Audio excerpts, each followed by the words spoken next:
Leave everything and get out of this house. I'm taking it, furniture and all. I couldn't believe my ears when I heard this from my sister-in-law. Ever since my husband, Noah, passed away, she's been doing whatever she pleases. Even when I remind her that this was mine and Noah's home, she doesn't care. I felt that even if I resisted, nothing would change. So, I decided to leave everything behind, just as she wanted. Fine, I'll leave. My name is Isabella. Noah was a young CEO who took over his father's company. It's a major corporation that everyone knows, with a vast number of employees.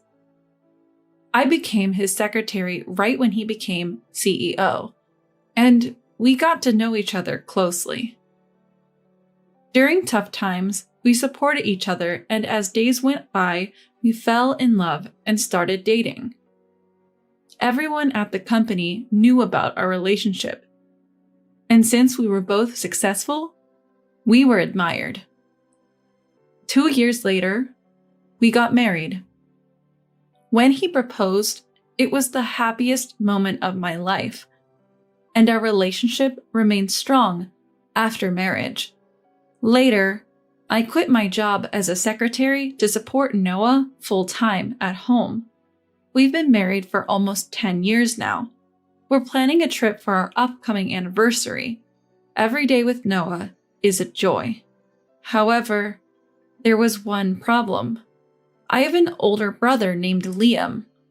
Our dad works as a driver and our mom is too frail to work. After high school, Liam got a job without going to college and moved out. I went to college with money I saved from part-time jobs, and later got a job as a secretary at Noah's company. The pay was great, and I mostly saved or sent money home. Liam, knowing this, often asked me for money. Some of the money I sent to our parents also ended up with him. Liam had a temper, and to avoid confrontations, I never said anything. I wished my parents wouldn't give him money, but they probably found it easier to appease him. Growing up, Liam often took things from me. Now, he works a blue-collar job and, according to our parents, is heavily into gambling. From horse racing to slot machines and lotteries, he seems to be into everything. Despite having such a troublesome brother, I still gave him money after getting married. Sometimes he even asked Noah for money, which I really wished he'd stop. Every day, I was frustrated with Liam, but his wife Harper was even more of a headache. Given Noah's position, we lived in a luxury, high-rise apartment furnished with high-end items for when company associates visited. We bought the apartment thinking of our future children. I had difficulty conceiving, but after 2 years of preconception care, I finally became pregnant. Because of my frequent hospital visits, I'm often away from home, but Harper would still be at our place. It would be okay if she visited, but she'd have a mess and treated me like a servant. Isabella, I'm hungry. Get me something. I'm leaving for the hospital soon. Then order delivery. Harper never lifts a finger or offers to pay when she's at our place. I have to do it all. When I talked to Liam about it, he didn't help much. Just listen to my wife. You have plenty of money. No matter how much we earn, this is a separate issue. I've confronted Harper, but she'd just say, "You're annoying. Take money from me and go gambling with it." It's been a year since Liam married her. For over 6 months, I've been feeling overwhelmed by their behavior. I've talked to Noah about it, and he's apparently discussed it with my parents, but I assume there's been no progress since they won't listen. Every day I thought about how I needed to resolve this before our baby arrives. Sure, everyone dreams of a luxurious life, but no matter how much money you have, you shouldn't misuse it. I wished every day that they'd at least stop gambling with other people's money. The daily stress, combined with pregnancy, made my morning sickness severe. Because of this, I sometimes escaped home to help with Noah's company work. I could only do seated tasks like paperwork, but it eased my mind. I never imagined that things with Harper and Liam would get worse. On our anniversary, Noah and I had plans to dine at a fancy restaurant with a city view. I prepared early. From tomorrow, we planned a 3-day, 2-night stay at a distant luxury hotel. I was excited, even buying new clothes and getting my hair done. I wanted to always be the wife Noah found beautiful, even at 35. As usual, Harper tagged along, getting pampered on my dime, but I didn't mind. I checked our preparations for tomorrow, ensuring we didn't forget anything. Though it was a lot to manage, I was excited about the hotel. Time passed, but Noah didn't return, and there was no message. Maybe he's held up at work. I waited for his call, but nothing came. Just as I was about to call his office, my phone rang. It was an unknown number. Answering, I heard, "Is this Mrs. Noah? Please come to the hospital immediately." The call was from a hospital. If they mentioned Noah's name, something must have happened to him.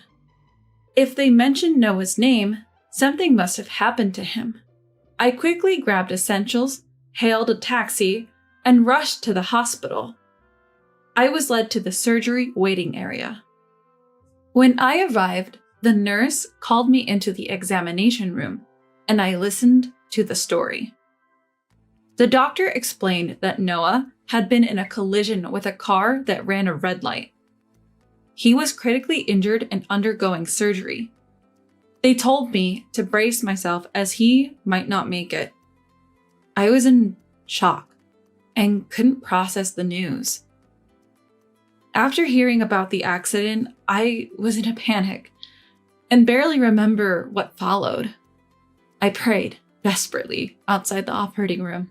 "Noah, please stay alive, please."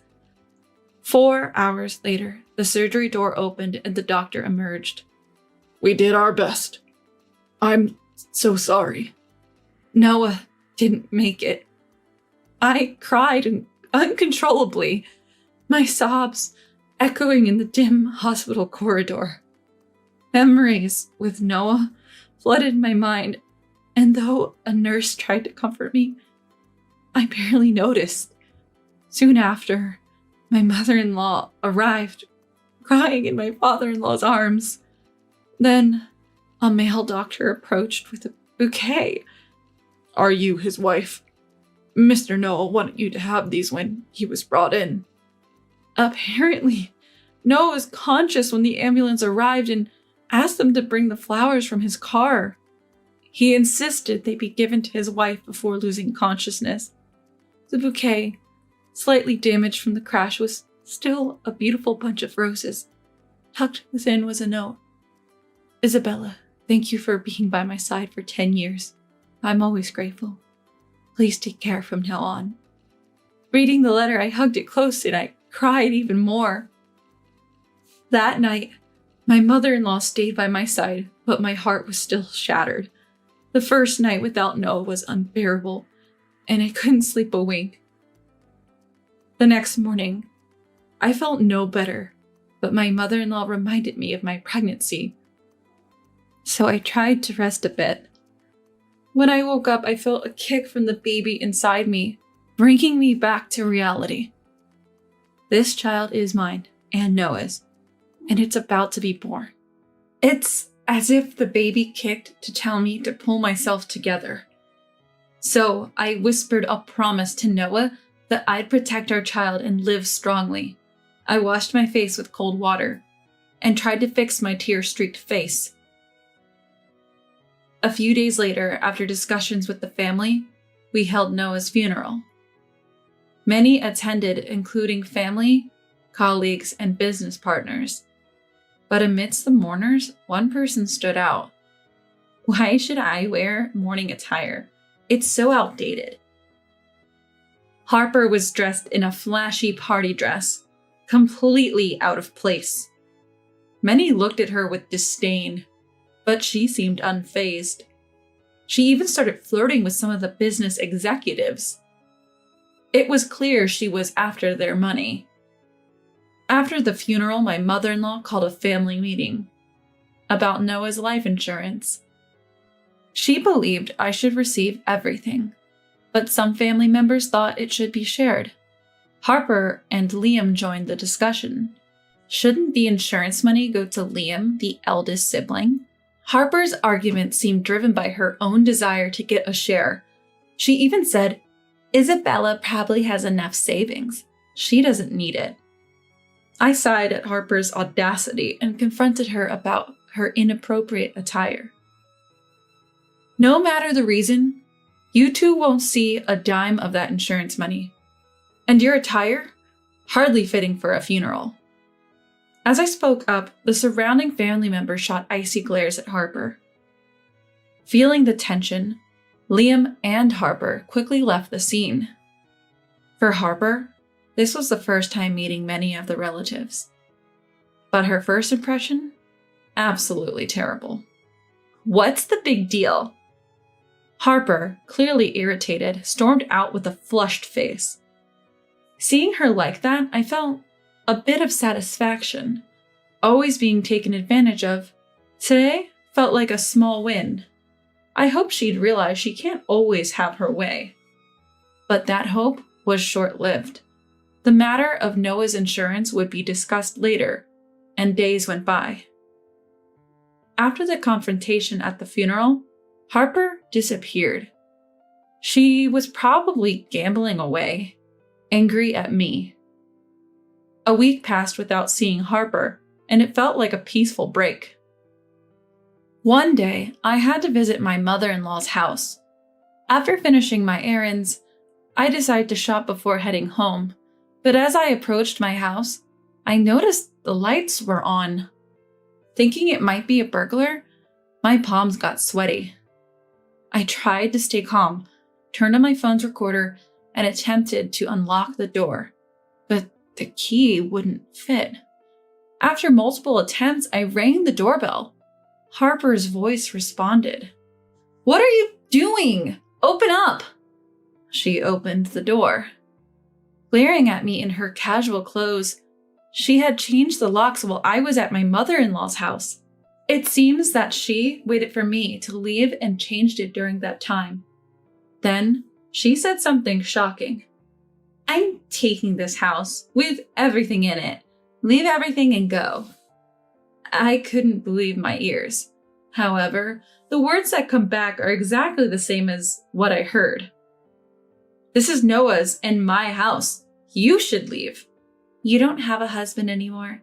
The house is too big for you. I'm doing you a favor."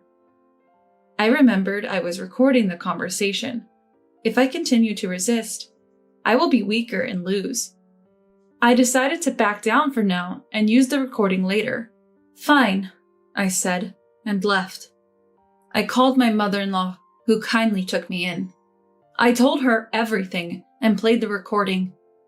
"This is just like theft," she said, "and I could possibly get compensation for the emotional distress." She advised contacting the police and a lawyer.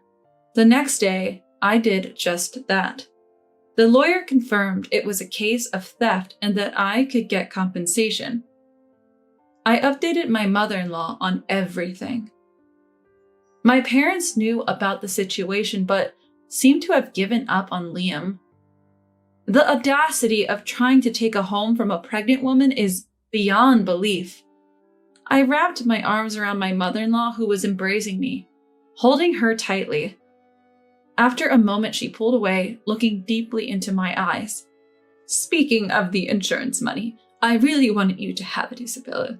Noah wanted that too. With that, she handed me an envelope. Inside was a letter.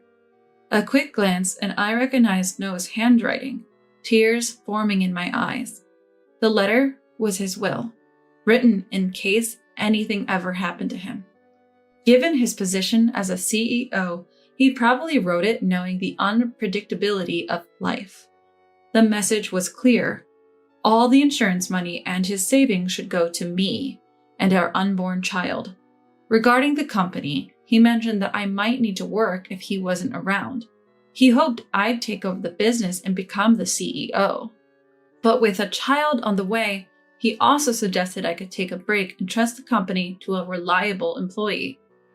I wasn't immediately sure about taking over the company, but having observed Noah's work closely, I felt it was possible. Reading the letter, I felt Noah's presence more than ever and cried for a while. Once I composed myself, I told mother-in-law I agreed about the insurance money, but needed time to think about the company.